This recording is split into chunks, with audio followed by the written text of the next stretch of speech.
Great. Hello, everyone, and welcome to this afternoon's American Security Project webinar. This is an on-the-record conversation that will be available for attribution, and a recording of this conversation will be posted on our website and sent to those who registered for the event. All audience members will be muted during the discussion, but please feel free to use the Q&A box at the bottom of your screen to ask any questions to the panelists. And with that, Courtney, over to you. Thank you, Thais. Panelists and audience members, welcome to the American Security Project's last event of the year. A quick but important discussion on an issue I think is occupying the minds of a lot of folks around the Hill and in defense offices right now. From the Chinese Communist Party to North Korean agents to ransomware gangs, cybercriminals are increasingly using artificial intelligence in their efforts to destabilize the United States and target its citizens. Many of these threats are cyber penetrations of U.S. information systems and IT networks. AI's ability to generate massive volumes of text, code, and images can be sent to millions of individuals a day, increasing the pace of offense and defense in cyberspace. Amazon and Microsoft report to track between 600 and 750 million threats daily, with phishing attacks boosted by AI increasing more than 1,200% between the release of OpenAI in 2022 and today. Other threats are attempts to disrupt or destroy U.S. critical infrastructure. With so many vital national functions now conducted entirely over the cloud, both the breadth of America's attack surface and the potential impact of a single penetration have magnified. As America's defense, energy, financial, and healthcare sectors rapidly adopt cloud-hosted data processing, storage, and system management, vital operations are moving out of sight of on-site employees and into a digital underlayer where vulnerabilities are only visible in cyberspace. Attacks on U.S. critical infrastructure rose more than 70% last year, in part due to pre-AI weaknesses in U.S. operational systems that have been around for decades. With the recent Google and Anthropic announcements that cybercriminals are now using agentic AI tools to enact cyber attacks, in addition to simply assisting with them, experts are sounding the alarm that the U.S. needs to fight fire with fire, and fast. The good news is that while agentic AI tools could be leveraged by attackers and defenders equally, American defenders have vastly superior energy and computing power, which can support far more sophisticated and comprehensive defenses if we enact them correctly. A recent report by IBM found that AI-assisted cyber defenses reduce data breach life cycles by 90 days on average and save organizations approximately 1.9 million per penetration. The average dwell time between an attacker entering a system and being detected by a defender reduced from 16 days in 2023 to just 10 in 2024. Finally, there's the question of how these tools are blurring the lines between cyber defense, economic espionage, and conventional warfare. Adversary intelligence agencies, state-sponsored threat actors, and cybercriminal organizations follow a lot of the same scripts, but our defenses to these threats have traditionally been spread across various agencies. Can AI help with this too? I certainly hope so, and there appears to be some light on the horizon that we're moving in the right direction. As we rapidly adopt AI-powered defenses, however, there are important considerations to be made about transparency, safety, and agency. Who owns the decisions made in an increasingly automated environment? I'm extraordinarily glad to be living in the US, where our innovators are actively grappling with these issues alongside our policymakers, publishing regular threat reports, keeping consumers and agencies informed of new threats, and working with their supply chains and consumers to improve the safety and security of these systems. These are activities that China's AI firms are unable or unwilling to do. Chinese regulations, such as the provisions on management of security vulnerabilities, effectively bar companies and researchers from publicly disclosing security vulnerabilities, while threats of fines, business suspensions, and executive liability drive a culture of secrecy. These practices compromise global AI security and safety, another reason why the US and its allies should be leading the AI race. To continue this conversation, I'm very excited to introduce our multi-hyphenate panelists who have been driving thought leadership at this intersection in really novel and impactful ways. We have Emmy Probasco, who studies the military implications of artificial intelligence at CSET. Emmy was Chief Communications Officer and Communications Department Head at the Johns Hopkins Applied Physics Laboratory, as well as a Surface Warfare Officer in the U.S. Navy and speechwriter to the Chief of Naval Operations. And then we have Ted Wittenstein, Director of the Schmidt Program on Artificial Intelligence, Emerging Technologies and National Power, which is a signature teaching and research initiative at Yale University that examines how AI has the potential to alter the fundamental building blocks of world order. He's held several positions at the Department of Defense, Commission on the Intelligence Capabilities of the United States regarding Weapons of Mass Destruction, Office of the Director of National Intelligence, and the Department of State. For today's session, I'll start by asking our panelists to explain a little bit more about their current areas of research and what trends they've been seeing about the role in AI in shaping U.S. cyber defense strategies and responses. Emmy, do you want to start us off? Sure. Thanks so much. And thanks for hosting the conversation. It's hard not to listen to talks about AI plus cyber and not get pretty depressed. But I'm glad, Courtney, that you ended on a hopeful note because there's no giving up here. Um, as Courtney mentioned, I mostly focus on the military applications of artificial intelligence. And so what I have been studying lately sort of falls along two paths. One is how, in particular, the United States military is operationalizing AI. So there's a big difference between an AI tool that you can play with on your computer and an AI tool that is relied upon to execute a military operation. As Courtney mentioned, you have to, there's trust issues, there's transparency issues, there are reliability issues. All of these things have to be worked through before you can reliably execute operations with AI. And that's not just generative AI. I think we always have to be careful when we talk about AI. I'm not just talking about the chat GPTs of the world. I'm talking about other techniques, reinforcement learning, there's clustering, all these different techniques that we use to recognize patterns or recognize deviations from patterns and find certain needles in haystacks. So the military, all the militaries in the world are incredibly excited about this, and the race is on to go from neat tech to operationalized AI.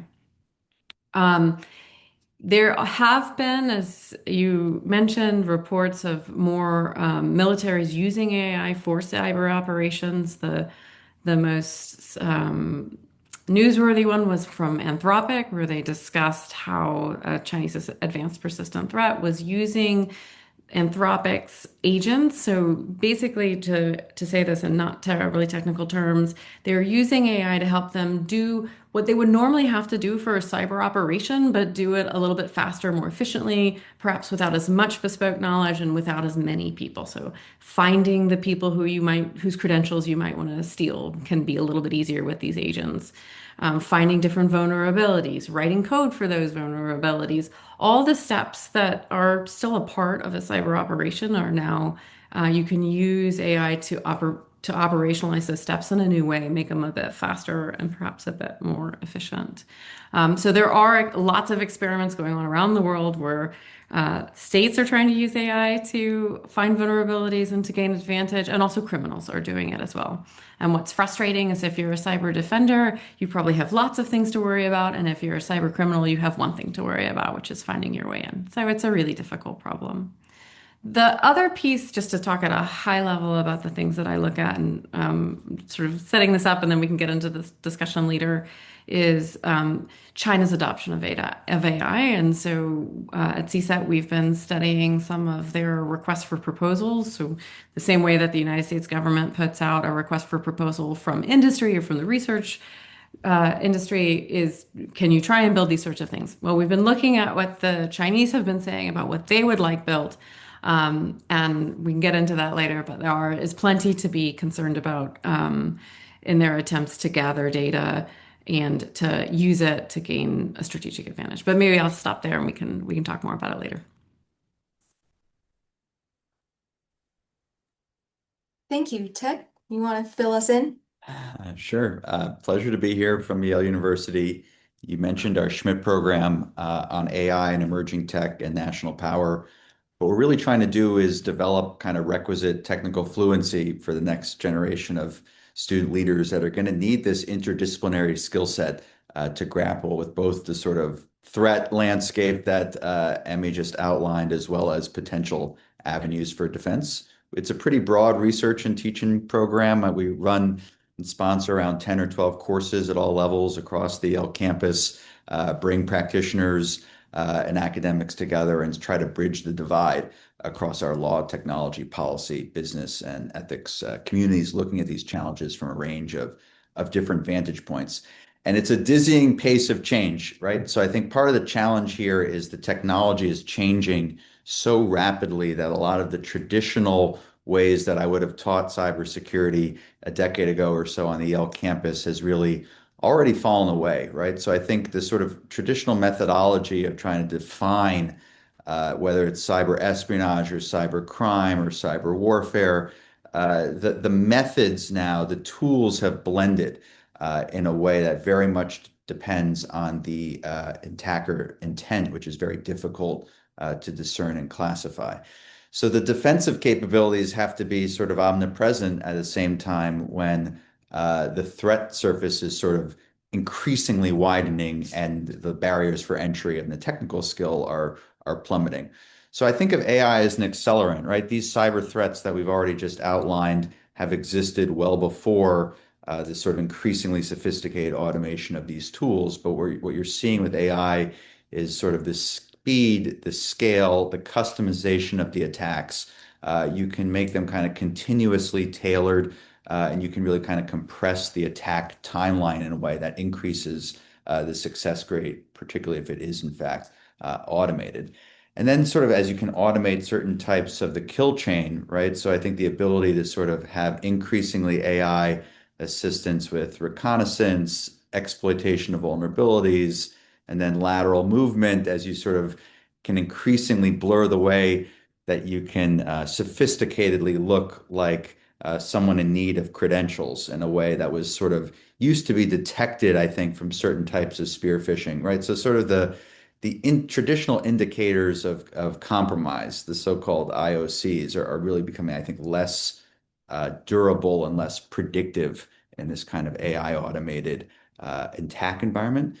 And so as a result, defenders really at the moment are on defense, right? So the challenge is how can you integrate these capabilities as well as adversaries, or at least on par?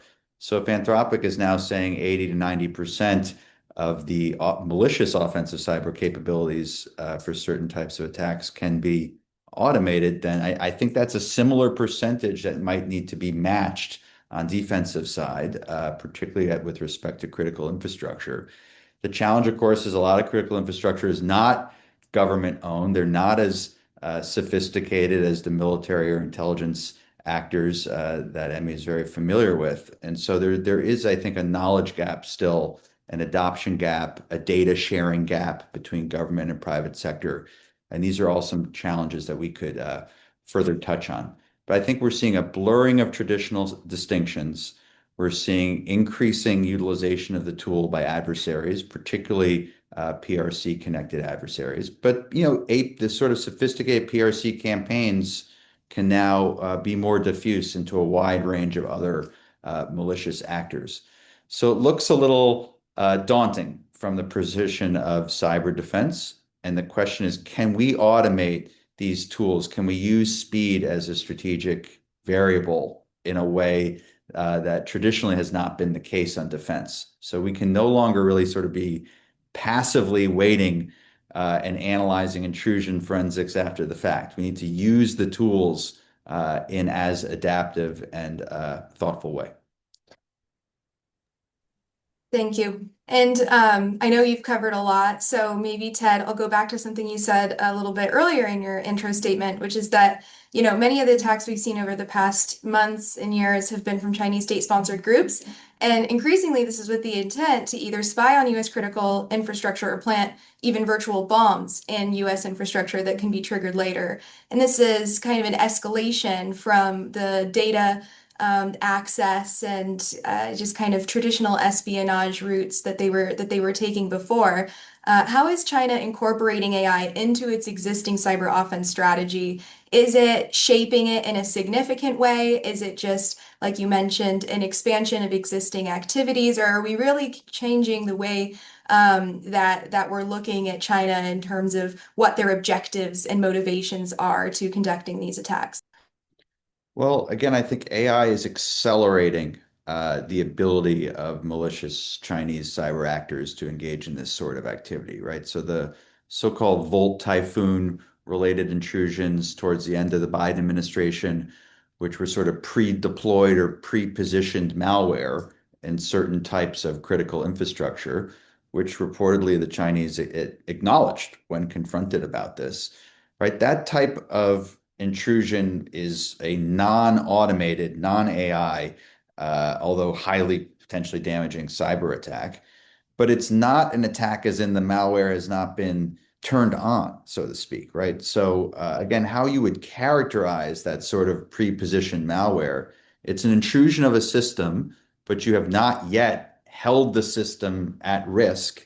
You're certainly not doing it for necessarily kind of passive espionage or criminal economic benefit, right? So it's hard to characterize, and it's below, law of armed conflict or something like that threshold, particularly if it hasn't been utilized. So I think there is a terminology question here about defining how significant this threat is in a way that can have aggressive counter response. Deterrence in this domain is going to be very difficult. So if you can make Volt Typhoons increasingly automated, increasingly lower risk, increasingly lower number of people with lower number of skills. That's the future that we are headed for. So the way to sort of try to assess, right, these Volt Typhoon intrusions were ultimately detected. Now, after the fact, right, after potentially even months of activity by PRC affiliated actors. So you need to shrink that detection time, and you need to build greater resilience and ability to sort of prioritize, triage, contain this sort of activity. But it is going to be increasingly difficult. So there are a lot of non-cyber means that also need to be looked at as methods of pressure against the CCP, using all elements of national power.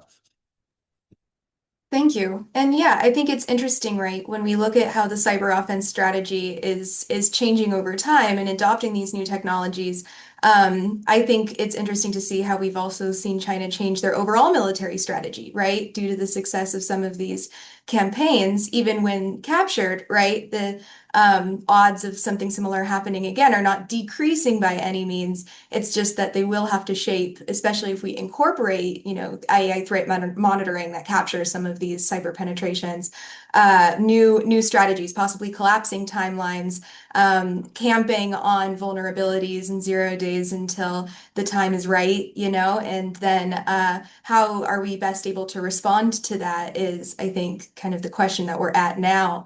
It's the how, right? Not the whether we need to at this point. Without question, right? So I think law enforcement actions or sanctions are unlikely to have significant effect. They have shown in the pre-AI cyber world to not be sufficient deterrence. And, as NSA Cyber Command has now sort of defined its defend forward or active defense framework. Again, this is a framework that has now transitioned between Democrat and Republican administrations. It's not a partisan question, but the challenge is to be truly active in defense of critical infrastructure and networks.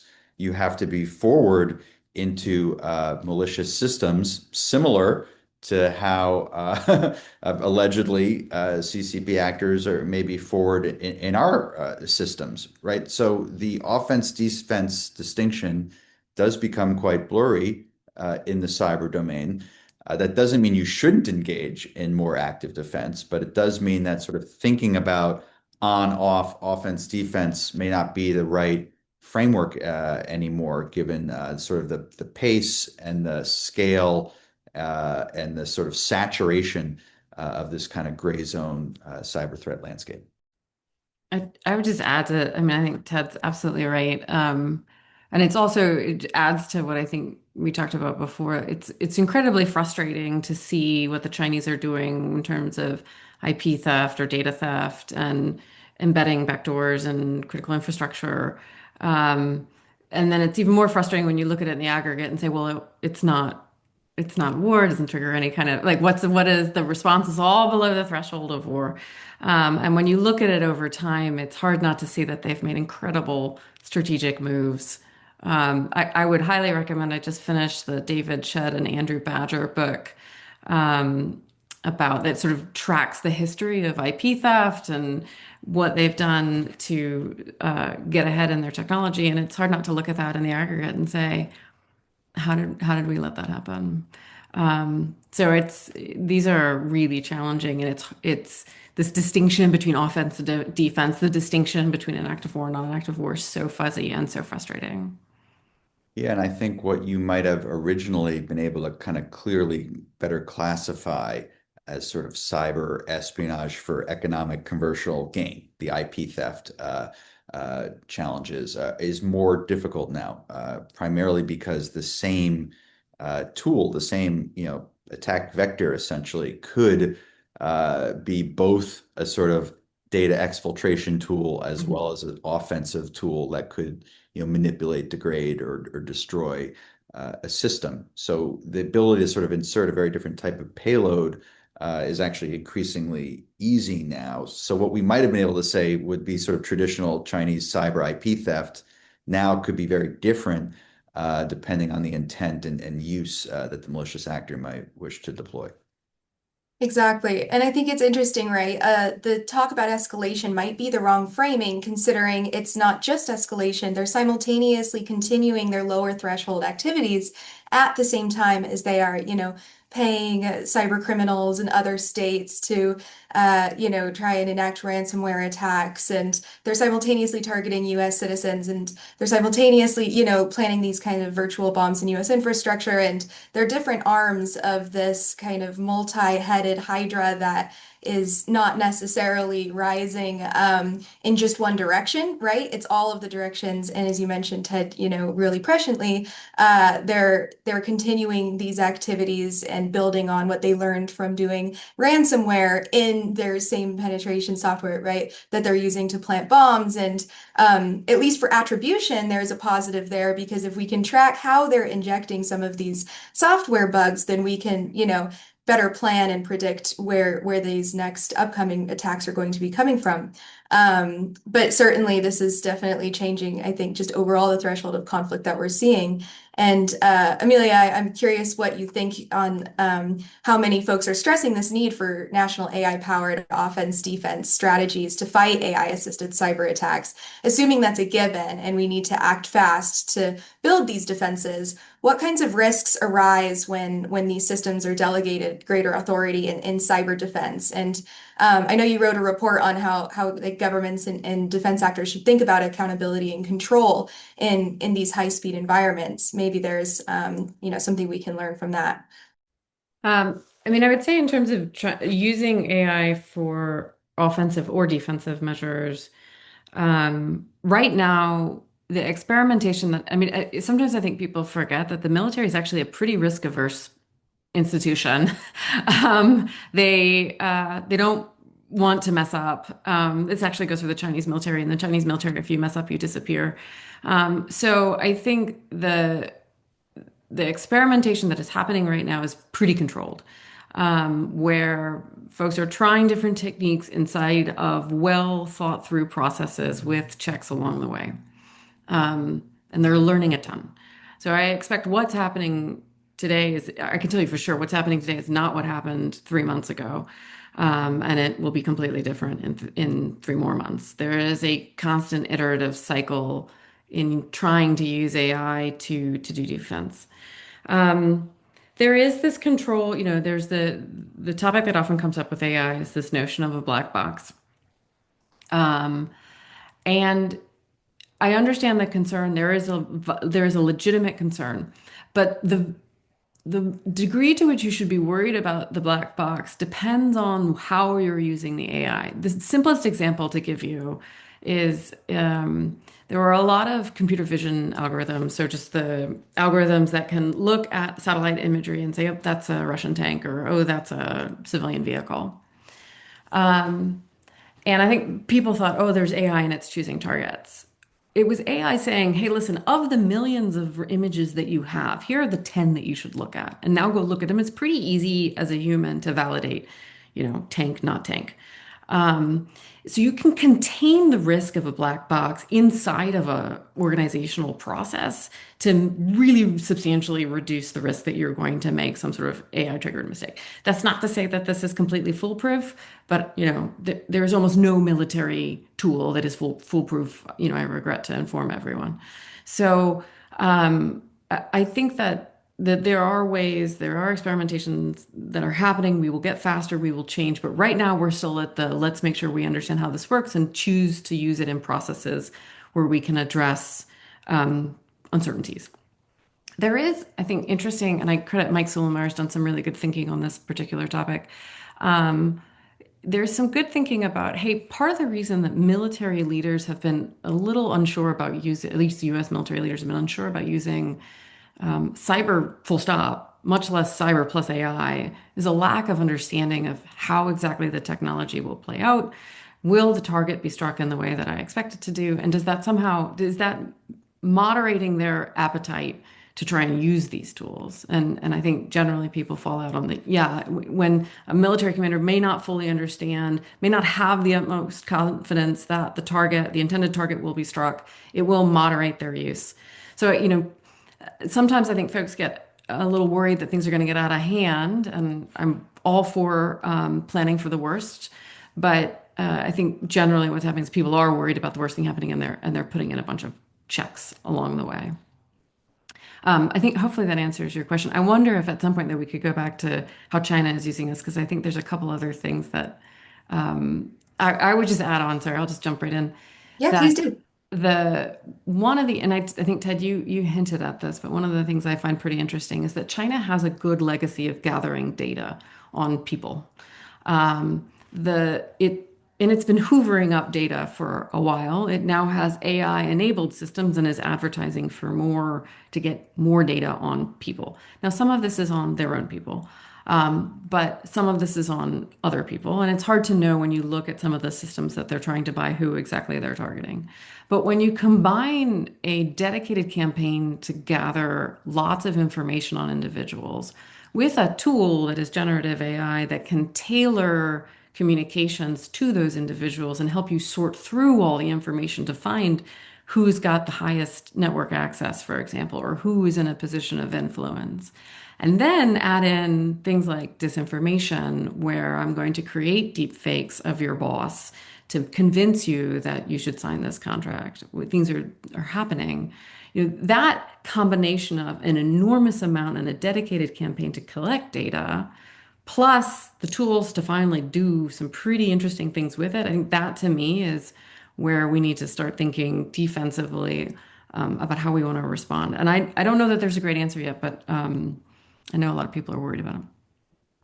Absolutely. And I think it's interesting, when GenAI.mil came out just last week, there was quite a stir on social media about how the military was incorporating AI tools. And this is, the simplest, most commercial, accessible tool on the market, a grammar checker plus, analyzer a la GPT, but using Gemini. And I think it's interesting because I remember hearing, I think it was General Shanahan back in 2022 talking about how increased familiarity with these tools is kind of the baby's first step into understanding and becoming familiar and ergo becoming comfortable with using certain tools and then understanding their limitations as well. So it's, been 3 years since that, and you can say, well, are we really rushing into it, or is this something that's been talked about, undergone test and evaluation, undergone several stages of review, and would, this kind of experience with AI and its limited capacity on a generative level, not even on a weapons level, help us understand and test what these use cases are, what the potential risks could be. Curious, maybe shifting a little bit to this blurring the lines that everybody brought up in their intro statements. Are AI-driven cyber capabilities blurring the line between these espionage, also influence operations in warfare? And then when does a cyber threat shift from a consumer education problem, telling people, to avoid opening suspicious emails, to an infrastructure defense problem, with the NSA and Homeland Security agencies becoming involved, to a Pentagon problem when it comes to, these so-called cyber bombs? And are we breaking down those silos in our response systems effectively? Well, I'll take a quick crack at that. Just the answer to your last part of the question, I think is no. I think that the challenge here is that as you define the critical infrastructure, it is increasingly broad. In fact, if you look at how DHS has continued to add items to its list of critical infrastructure, it's actually very difficult to find items or elements of our civilization that we don't think are within the critical infrastructure as defined by DHS. And that's because the endpoints now are increasingly vulnerable and the attack surface is increasingly wide. So the second that you start to narrow down the most critical infrastructure, our adversaries will continue to just sort of be as below threshold as they can without triggering, retaliatory response. So I think this is part of the dilemma here about how open you want to be about what is the most critical infrastructure, as well as how open you want to be about what your declaratory policy would be about responding, either in kind with offensive cyber operations or like-minded capabilities to malicious threat. So it does create an environment that does advantage the attacker. I do have some reason to be optimistic, even when you do look at China's malicious cyber activity. Our attribution capabilities look to be pretty sophisticated from what's publicly available. So the pre-AI cyber intrusions that we talked about, we can definitively show that those are PRC originated. Anthropic's disclosure about the use of Claude Code, again, they attribute with high confidence the Chinese malicious actors that are involved in this campaign. And Anthropic, to its credit, also disclosed this publicly and coordinated with law enforcement and relevant U.S. government agencies to try to publicize as well as counter and remove that threat from their network. So you have in both of those cases potential pathways to addressing this rather directly with the Chinese leadership. I think being able to sort of say this is espionage, this is for influence, this is for something that's below threshold warfare is going to become increasingly difficult to do for the reasons we already spoke about. You can say ultimately at the end how the data might be utilized, but you could also envision scenarios where an influence activity turns into something else, based on how a conflict scenario unfolds. So starting to categorize it in that way may not be the right way to address with the Chinese leadership, but trying to define the elements of critical infrastructure, principles of how not to target civilians, for instance, I think are ways to address this. And at the highest level, the U.S. and China did have an agreement that there'd be no AI and nuclear command and control. That was a Biden administration pledge that appears to have carried over into the Trump administration, to the best of my understanding. So I think as a result, there are some areas that can be built upon. It's going to take a lot of work using all elements of national power and addressing at the highest levels of the Chinese leadership. Courtney, you said something that in that last question too about, hey, when does this transition from not opening a fish, clicking on the phishing email to a DHS level or a DoD level response? And I would just, foot stomp that it's always all of them. In the military, we call it defense in depth. So the idea that you have multiple layers defending you, and one of the things that I think is important about this space in particular, and this goes to the Anthropic idea, is that there are companies that are very involved in our cybersecurity. And it's putting them in some really awkward positions. I mean, I think the most spectacular example was sort of the attacks on Microsoft products in the invasion of Ukraine.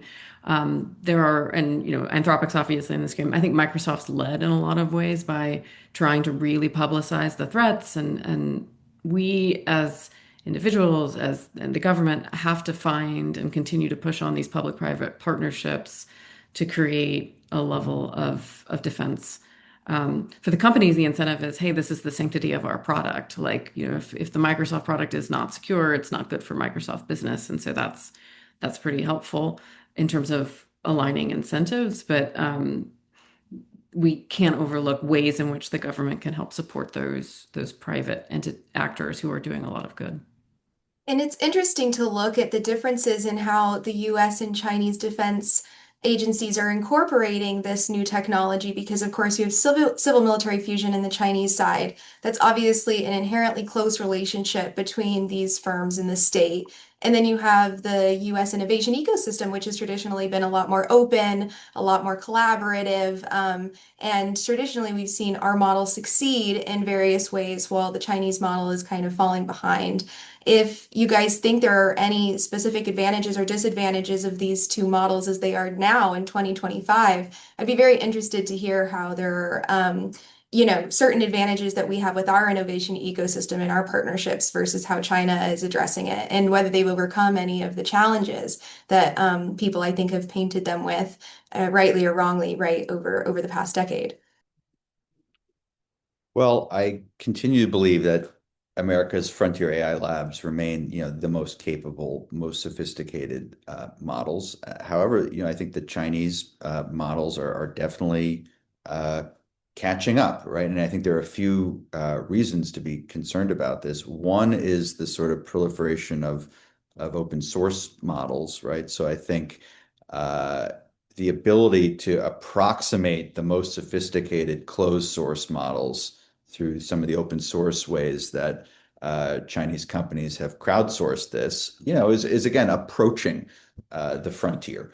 And then I think when you add to that China's kind of integration and organizational capacity and the ability to sort of essentially force individuals, companies, government agencies to utilize the tool in a way that could never be adopted on the US side, right? So if you are forcefully integrating a 85% good model with sort of, a wide adoption compared to America, where you might have a much more, a 99%, 100% good model, but not one that's as widely adopted or applicable, then you're going to still be at a disadvantage.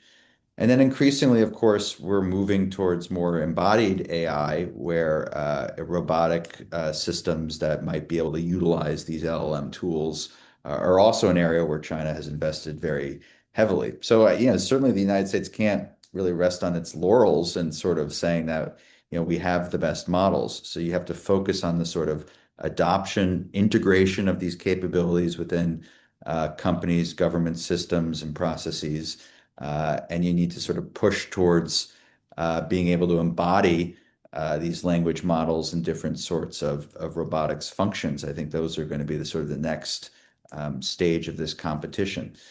Look, Silicon Valley remains the most desired place in the world for innovation potential. I don't see the world's leading AI researchers or aspiring students wishing to study or be in China instead, right? We see them coming here to where I am on the Yale campus, as well as our peer schools, and trying to end up in our companies, both in Silicon Valley and across the United States and around the world. So I think the attractiveness of America as a destination for this type of work, hopefully that will not, come into question, but that is a serious advantage that also should not be taken for granted.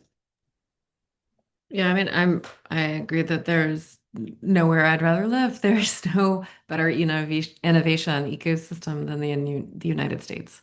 At the same time, as Ted pointed out, the Chinese government is willing to play by a different set of rules, and that can put our companies at a disadvantage.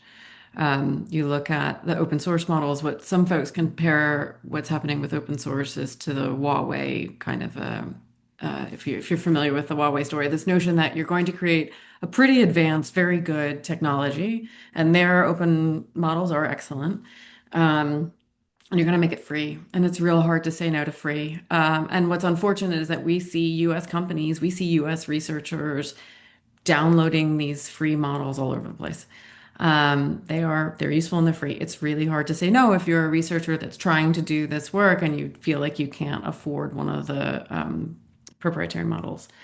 So having an approach to trying to, and this is why I think some of the efforts at AI Statecraft, where we're trying to create international relationships to promote American AI at any part. So either it's the chips, which is one category of this, but there's also the models themselves, the data. There are lots of different ways where the United States government has to continue to push on helping American AI kind of get out the door and survive in the competitive commercial ecosystem.